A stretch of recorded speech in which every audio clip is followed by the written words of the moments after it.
I'm going to offer 5 guiding points for self-love and some reparenting, some inner remothering that I think all of us might have some work to do on.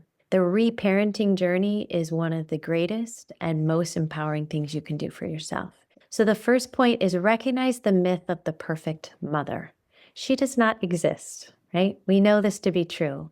We can begin to heal, though, when we acknowledge that no one, not even our mothers, could perfectly meet all of our needs. So this truth, it doesn't negate our longing or our pain, but instead it frees us to grieve what we didn't get. There's no way that our moms could meet every need we had. It wasn't designed for that to be, right?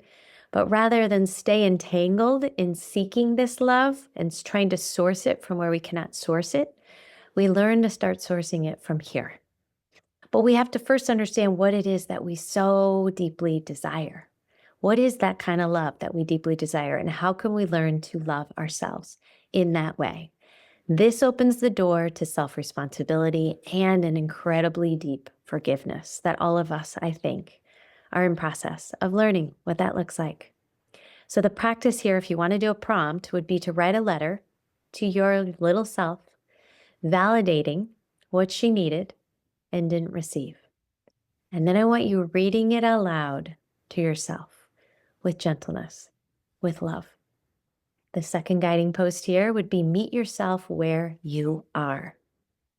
Much of what we call anxiety or unworthiness is more of this physiological or inherited response to unmet needs and stressors. Loving yourself begins with presence and regulation. And then when your nervous system is safe, love becomes accessible. And that is such a tremendous gift. The prompt, the practice would be daily grounding rituals. This could look like breath work, slow walks, journaling, nourishing meals. These grounding practices are sending a message to your system that you are safe, you are held, you are good, you are loved. Number 3, freedom lives in acceptance. You really cannot heal what you are still resisting. And what we mean by this is, think about, what if your mom was never meant to change? What if you were given the exact mom that you were meant to have? Because radical freedom begins when we stop trying to resist what was or change the past or other people, and instead accept what was so we can create what is. But we make peace with what was. We are not in active resistance. We're learning what it looks like to be all the things that we so deeply and maybe desperately wanted our moms to be. We can learn to be those things for ourselves. And we can learn to create more of those things in the relationships that we have today.